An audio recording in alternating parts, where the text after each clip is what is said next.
everyone! O diba, masaya ulit ako. Lagi naman akong masaya kapag nag-vlog ako dahil natutuwa ako sa aking mga kliyente. And this time, ang kliyente ko ay pimple treatment. So, second session na namin. Actually, during our first session, combination ng pimples and acne si ma'am. As in talagang namamaga. Yung mga pimples niya, yung mga acne niya, magang-maga. Meron akong pictures na ng before so ipapakita ko ngayon sa inyo. Baka isama ko dito sa vlog para makikita nyo yung before and yung after yung ngayon, yung second session namin. Ang laki ng improvement. Oh yes, may pimples pa din siya, pero tuyo na. Papakita ko sa inyo Ito Just ko lang yung ilaw. So, eto yung noo ni ma'am. So, napapansin nyo naman, tuyo na talaga yung mga pimples niya. And just imagine, 2 weeks ago, namamagayan. Buhay na buhay. At ang nakakatuwa yung dito niya. Ayan. So, ito makikita yung mga buhay ngayon. Bago lang yan. Kasi nagkaroon ng menstruation si ma'am. So, yung mga bakat na nakikita nyo, ayan na yung mga natuyo. And then, ito yung ilong, nguso at baba. Okay naman. Sa kabilang side. Ayan. So, ito talaga, natuyo na talaga siya. Tuyo na rin to Actually, tuyo na siya lahat. Medyo may mga mapula lang ng konti, pero tuyo na siya. So, napakabilis ng kanyang paggaling. Ayan, ito ulit tayo na ako ngayon. So, bakit naging mabilis ang paggaling ni ma'am? Hindi ba't iisa lang ang lagi kong sinasabi?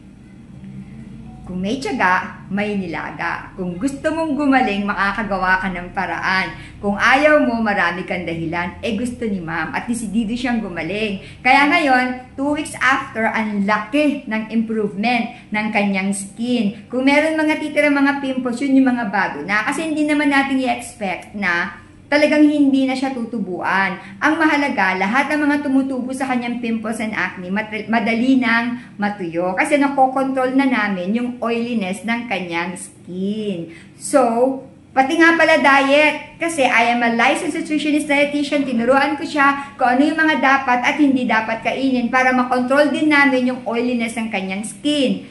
At sinunod niya. O, diba? Ang lagi ko sinasabi, ang paggagamot ng pimples and acne, combination to ng napupunta sa bibig yung kinakain natin at yung paglalagay ng mga medicated treatment products namin at yung pagpunta dito sa akin for another treatment session. So, doon sa mga may problema sa inyo, sa mga pimples, sa acne, alam nyo na kung saan kayo dapat pumunta. Dito lamang po sa Modelo Salon and Skin Center. And remember, we are just a click away. I-click nyo lang yung cellphone ninyo. Ako mismo ang sasagot sa inyo for an appointment kasi by booking po ako. Or, you can text or call us at